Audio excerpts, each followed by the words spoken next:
5, 4, 3, 2, 1, 0. Hello watchers, I'm Ian Dodgen, Director of OKRE. Now, it's a challenge many of us relish, how to tackle tough, complex subjects and make them gripping for audiences. How do we best convey world problems in relatable ways and avoid oversimplification? Here's one for our speakers to wrestle with.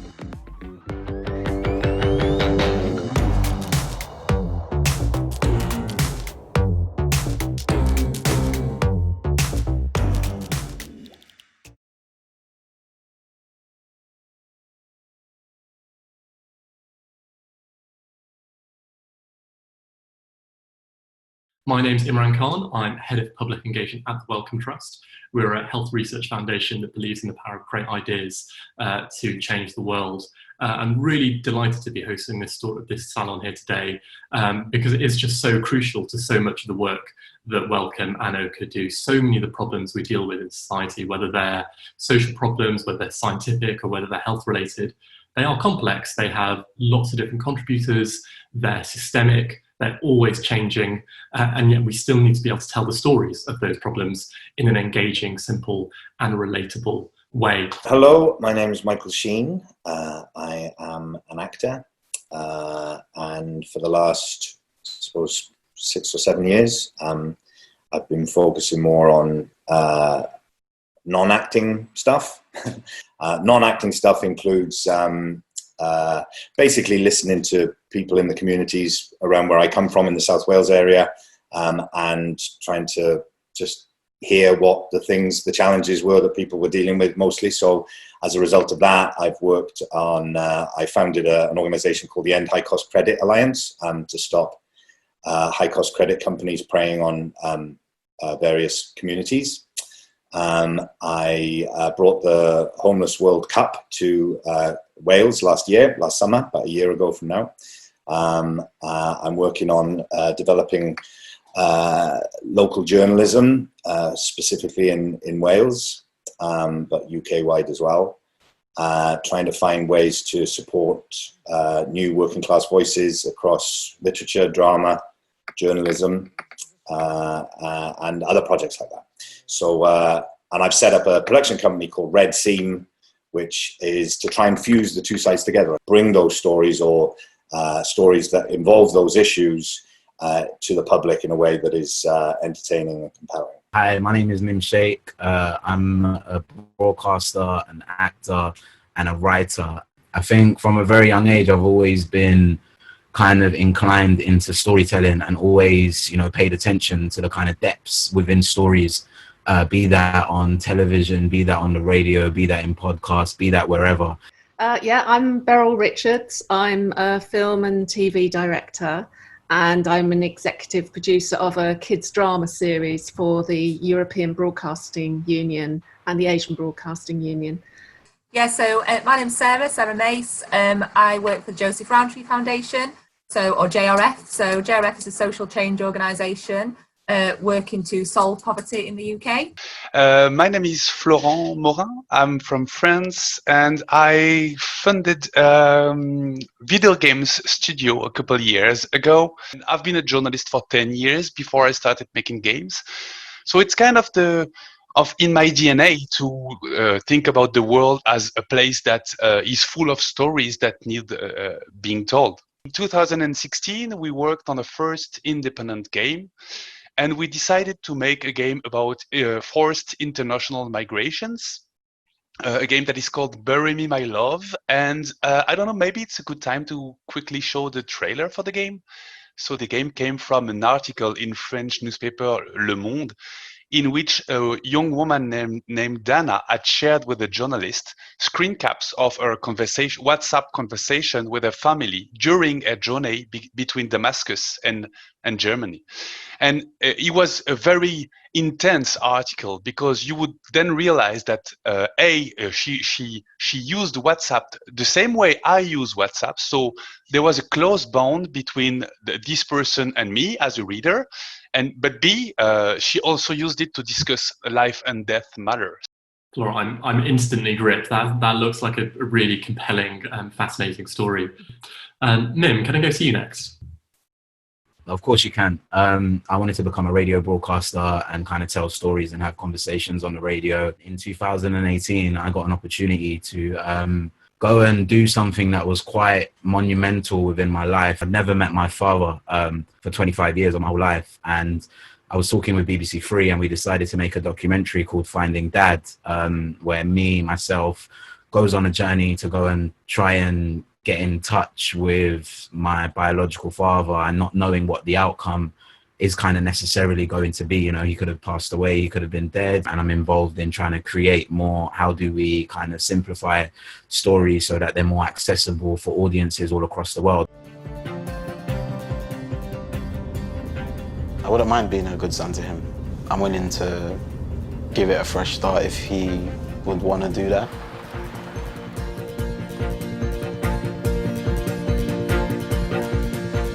And that's when I understood the importance of, you know, telling your story, because it allows other people to be seen and heard and gives them a relatability factor that they may never have had before.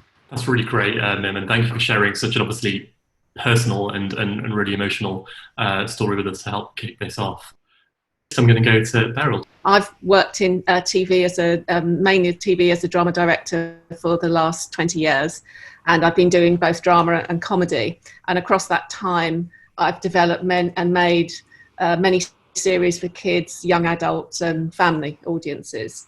But the thing I do at the EBU, European Broadcasting Union, is I make a themed sort of anthology series every year for children aged 6 to 12.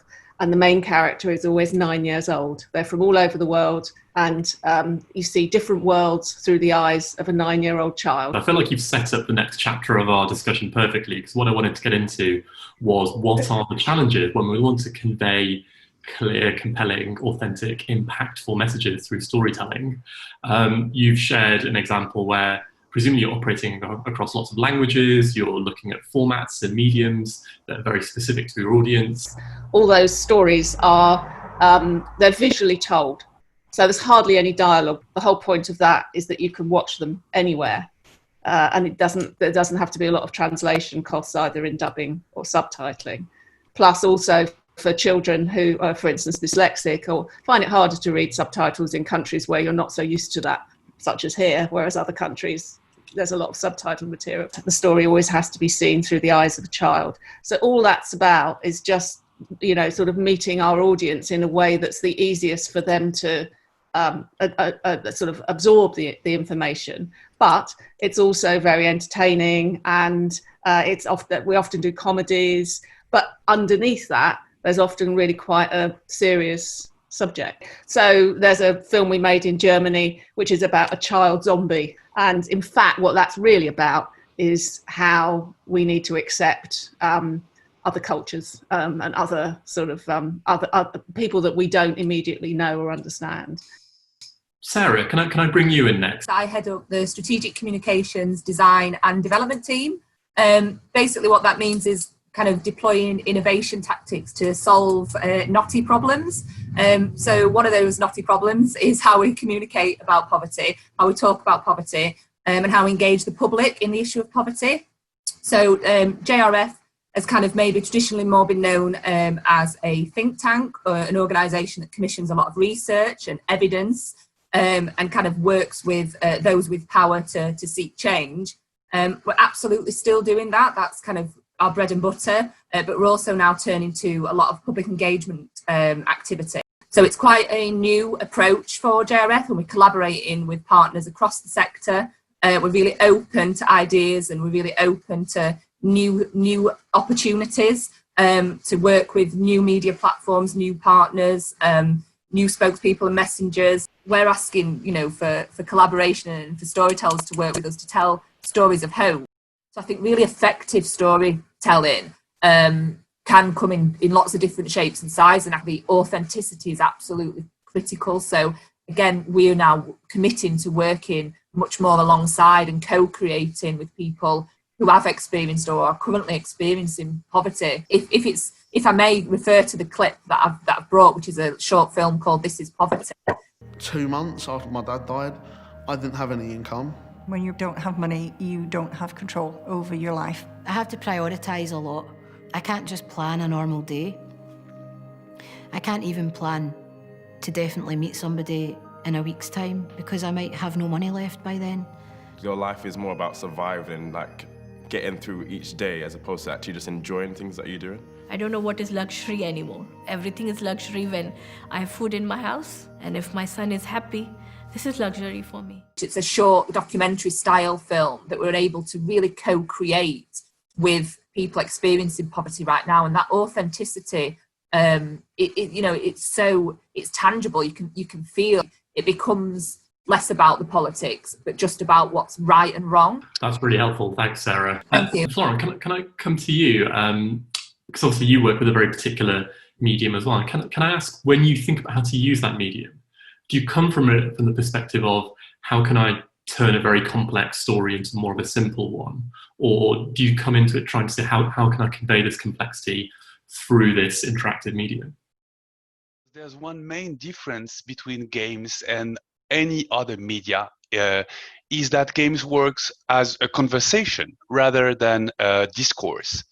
If you're watching a movie or hearing a radio drama or reading a comic book, you're basically in front of a discourse. The author has decided to tell you a story with a beginning, a middle, and an end, and you don't have any way of altering that whatsoever, and you don't want to, because sometimes it's great to have someone's point of view on something.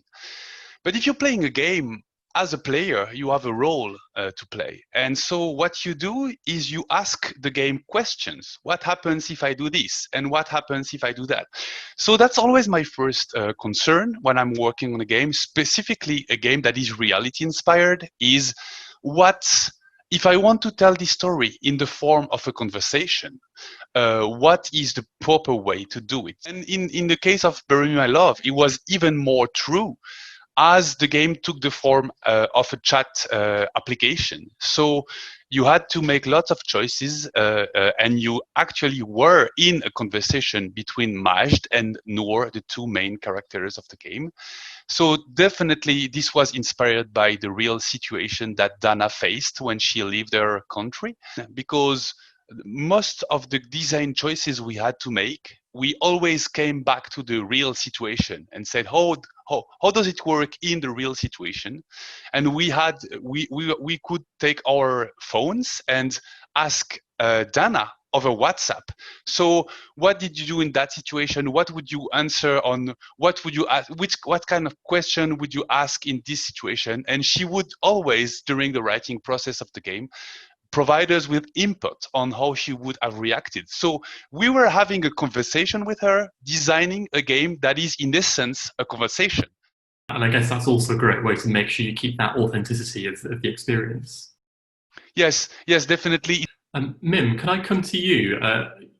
In particular, this question of how do you convey that story and that message to people that haven't had the experience that in the example you shared of finding your father. Presumably you're thinking about an audience and trying to engage an audience that hasn't got a lot of experience with the kind of story you're trying to tell. How do you approach that challenge? I think once you're able to understand that, kind of conveying emotionally every part, every journey, every chapter that you are kind of going on within this journey, that you're figuring it out yourself, allowed me to kind of make sense of it for myself, as well as kind of explaining it to somebody who doesn't know what it feels like, who doesn't have a father. The fact that I knew that I was speaking to a wider audience kind of helped me with the whole process very easily. But when you're trying to create something that is quite broad and quite wide, that is accessible to a large audience, I think you have to kind of assume that they don't know. And it's not about spoon feeding as such, but it's just about dropping parts of information and parts of the story that can sometimes go unnoticed. It taps into a wider thing, really, which is if you are consciously trying to engage with certain issues, but you want to be able to explore those and engage an audience in those issues, and that comes first, as opposed to, I suppose, a more traditional way of storytelling where, I mean, I worked with Harold Pinter a few times, and I remember Harold Pinter saying that his plays came to him in the form of like maybe 2 lines of dialogue. He'd be sitting in a cafe or something and he would get 2 lines of dialogue in his head and he'd write those down, and then the play would come out of that. Now, if you're being led by that kind of an impulse, that is very different to going, I want to do something about poverty. Do you know what I mean? Or there's some element, you know, so what comes first obviously has a big effect on what you're doing. Then there's also, who are the audience that you want to engage with? Are you know, it's going to be a very different way to approach things, I think, if you're wanting to appeal to an audience who are already interested in the subject matter and the issues that you're dealing with, and you want to be able to explore that with people who are already familiar with it, like Min was talking about. It's very different if you're going to make something that is for an audience that is not just already showing an interest in the issue. So if you want to, you know, and it's totally valid to just want to tell stories to people who are already interested in those stories. I mean, that affects how you tell it. Maybe you want to kind of show a different aspect, surprise people, go deeper, you know, or do you want to be able to engage people who wouldn't normally be necessarily looking for that kind of a story? So that obviously affects things as well. So when it comes to things like, for instance, the Homeless World Cup, when I did that, there was a hook. The hook was football. That's what I found compelling about the whole way of dealing with those issues. You know, you're not saying to people, come and be involved in something that's to do with homelessness, because that might put a lot of people off. So the hook for the people who are experiencing homelessness and social exclusion is the football. They come along because they want to take part in a football game or a league or just that culture. And then whilst they're engaged in that, you're able to, you know, deliver services and bring all kinds of other,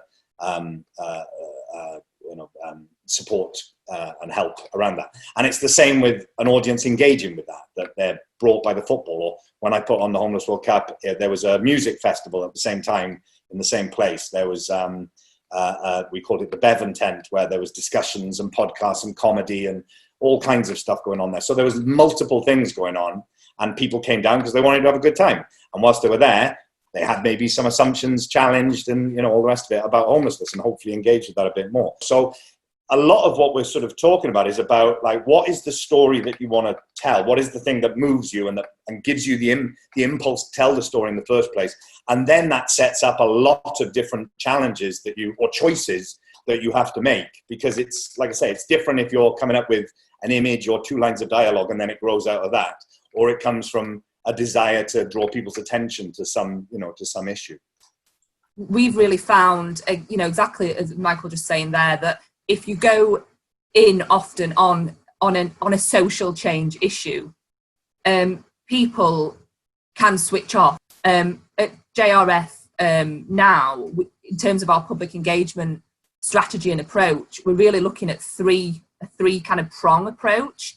One which is around converting allies to advocates. So exactly as been said there, you know, there are people who already agree with what JRF says. They will watch, you know, films that we put out. We commissioned a fantastic documentary that we were lucky enough to open the Sheffield Doc Fest with a few years ago, directed by Sean McAllister, a film called A Northern Soul.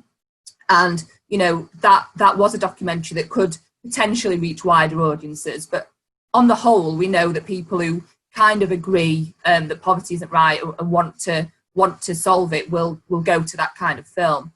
But actually, even the allies are not always advocates for the solutions and change, or don't frame those solutions and change in an effective way across political lines and across political parties. We recognise that we have to capture consumer interest. And actually, that's exactly what the more mainstream, you know, the game example, the documentary examples from Min there, you know, this is, you know, there is a mainstream audience there for the taking. And then the third prong is around connecting on common ground. So we recognise that there's a huge sway of the UK population who just don't believe poverty exists and don't believe it's a problem. And actually, instead of writing those, you know, those segments off, we need to really work on, well, what common ground is that, you know, there's values, you know, people share values, that, you know, there's certain issues that you can use as kind of gateways and pivot into poverty.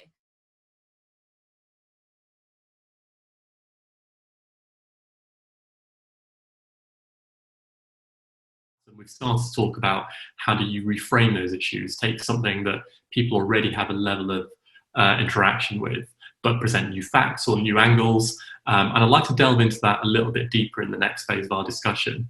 Imran, you've done radio, you've done TV, you've done acting. Could you say a bit about how you find that experience of moving across different mediums, and does that enable you to take different angles on the same story? And I think by working across different mediums, it's kind of allowed me to pick the best thing that is suited to that medium. So the broadcasting within radio, for example, to the emotional authenticity that is needed directly within a 60-minute documentary, to then the dramatization of characters, scenes, dialogue, which is so important when writing a script, for example. I think all of the experience that I've been able to gather in my 20s, and now I'm approaching my 30s, is going to allow me, I feel now, to be armored with a way to kind of tell stories that are needed. And I think now we live in a society where everybody wants to get behind issues and everybody wants to, you know, fight the good fight. It's very, very important as a creator of content to really show that this is something that really either affects you or you are moved by or you want to create some change by. I think it goes kind of very long way. I think that sort of authenticity is really important in storytelling.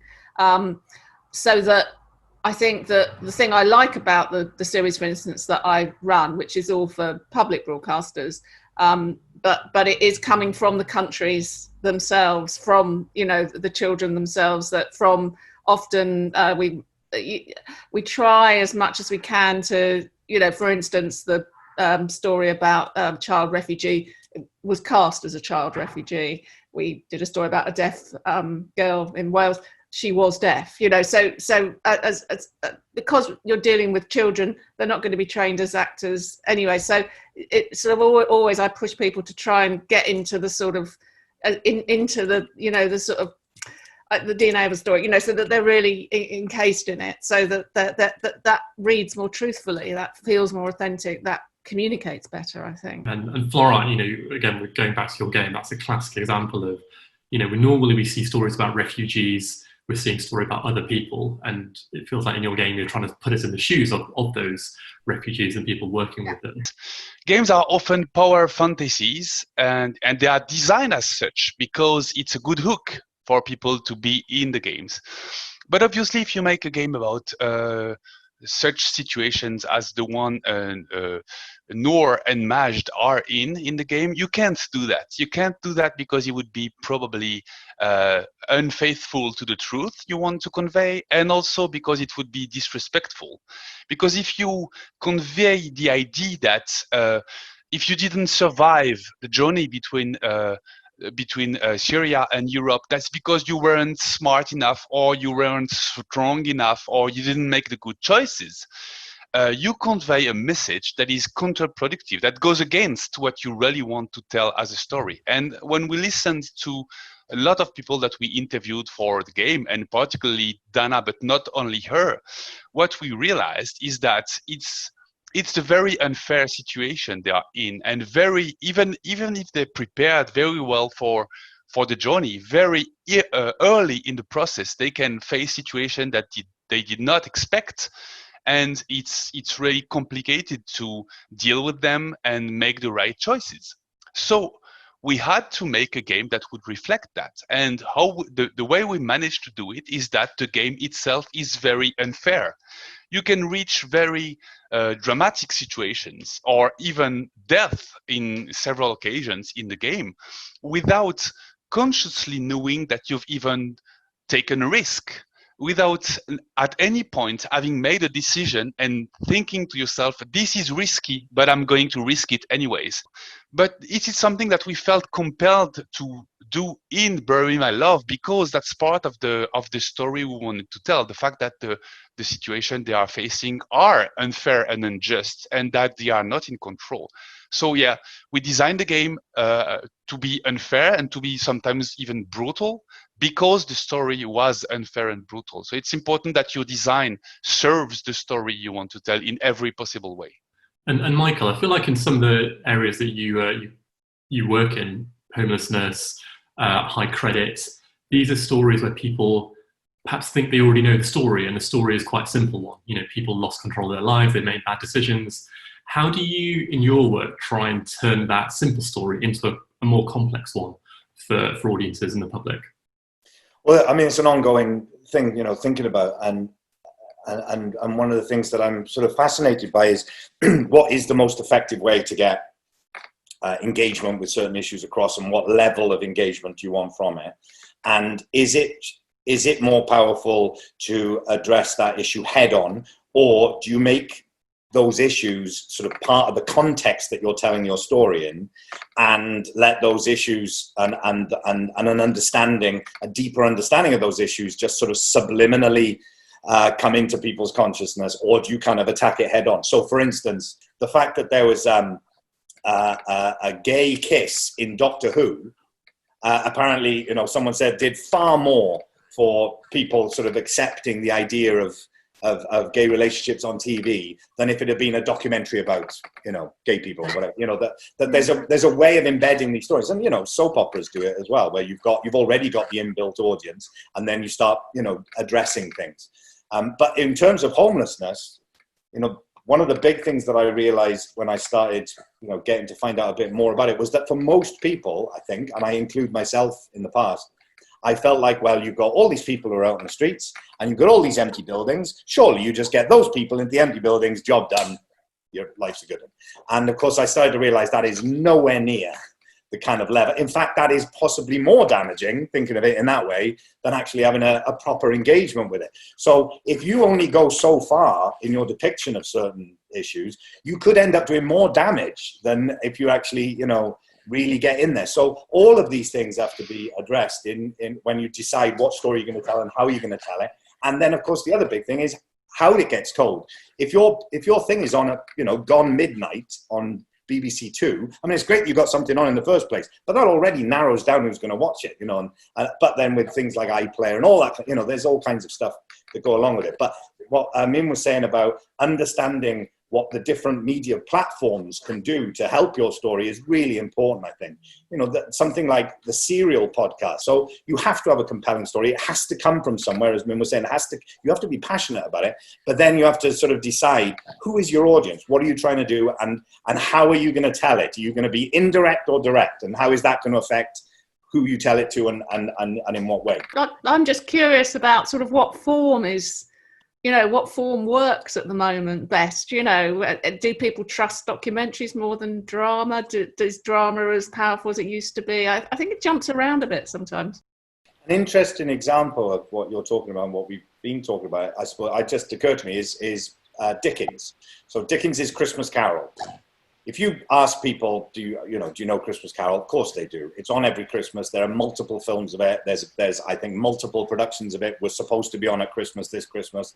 If you ask them what it's about, they'll say it's about, oh, this mean guy, and he gets visited by ghosts, and it's Christmas time. Well, you know, it's a story about poverty. That's what that was about. That was what Dickens was wanting to address. It's what he wanted to write about, but he just didn't go, right, here's a story about poverty. And he ended up writing something that said more about what was going on in terms of Victorian England with poverty than anything else at the time. He used the most popular form of his day. It was serialized. It came out in chapters, I think, in little sort of weekly magazines and newspapers and stuff. They were eventually put together as a book, but he was using the most popular form.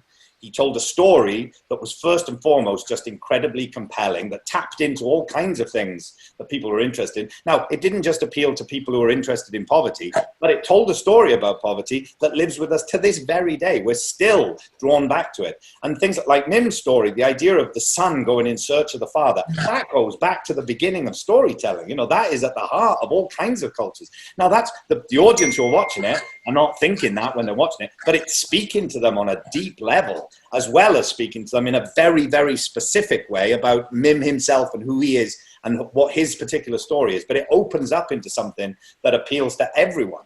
And I think what you was talking about is like the essence of this whole discussion, is like taking an example, like you said with Dickens. You have an impulse, something moves us to write something or create a project. And although it might go on a journey of itself, there's a heart or at the issue that we really want to kind of convey, and we kind of want to put that out there.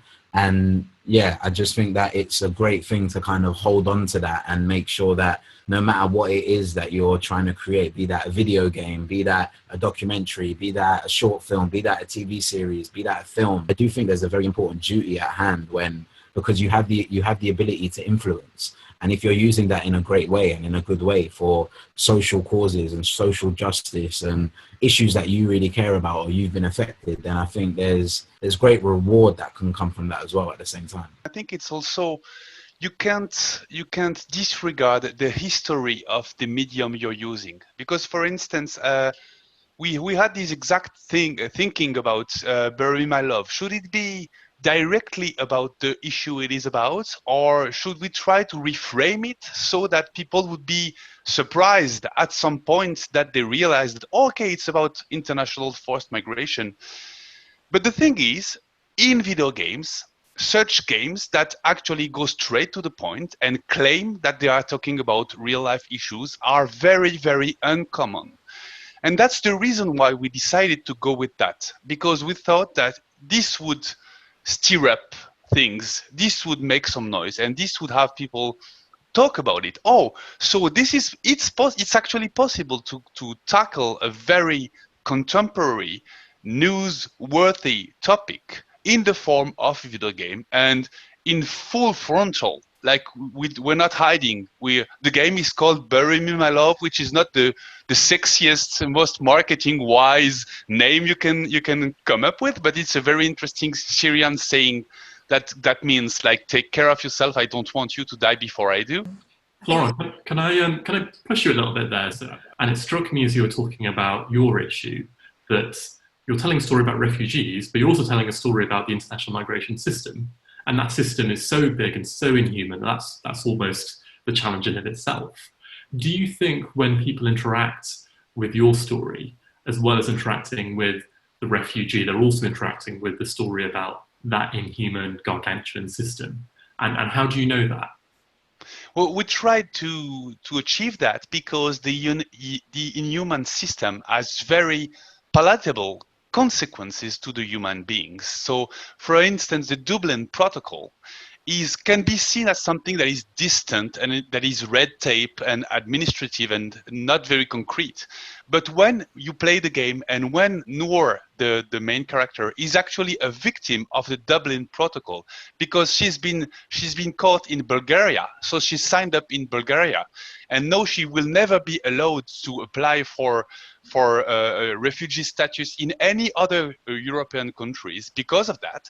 Then she mentions this Dublin Protocol, and we're not going to go on a full frontal lecture about what the Dublin Protocol is and what are the ins and outs of it, because it would probably be fairly boring. But the player realizes that there's such a thing as something called the Dublin Protocol, and then they can go for themselves because they've been emotionally impacted by the fact that this happened to her as a character they cared for and they loved.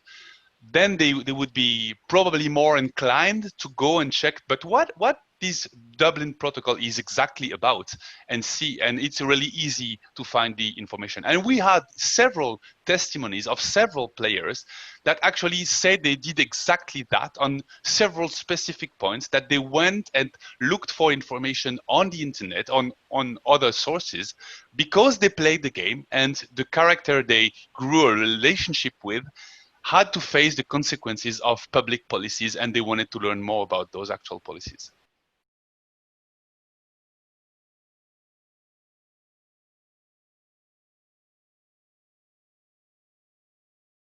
And Beryl, can I come to you? Because obviously with your specific audience, that must be at the real bleeding edge, people interacting with media in new and unpredictable ways. What kind of trends and signs are you spotting in terms of how we tell these complex stories better?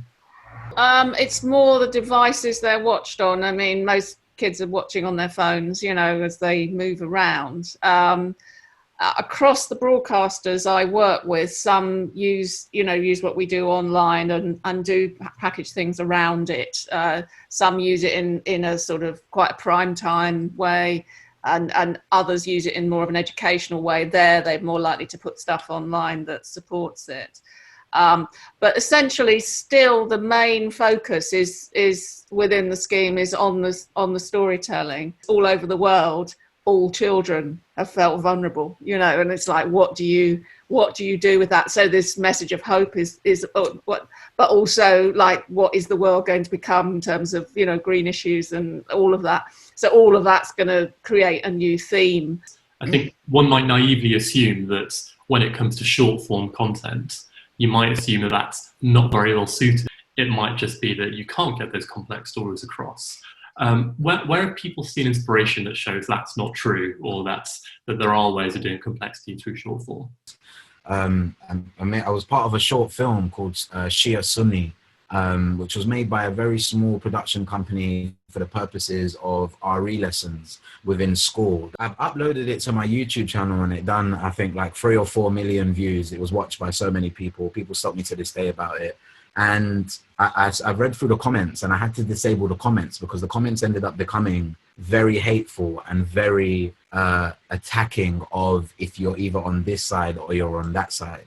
And it was a short story. It was very short, and it's condensing, and you're trying to simplify a massive historical, religious kind of divide that has been taking place within history and has been at the start of so many wars and is the reason for wars. You're trying to simplify that into a 10-minute short film. Of course, it's going to cause so much backlash because this is a very personal subject that relates and resonates to people on a very emotional, personal perspective. And what I learned from that is you can still sometimes have the intention of doing something great and wanting it to be great and positive and hopeful. But when it's a subject matter that is so delicate.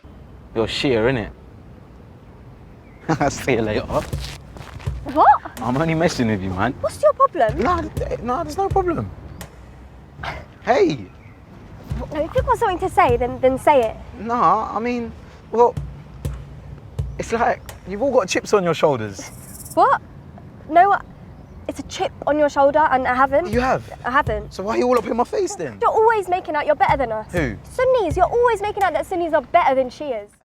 It's quite hard to be able to do that all the time. And I just wanted to share that experience. Yeah, that's a good cautionary tale, Min. Florent, did you want to come in on this?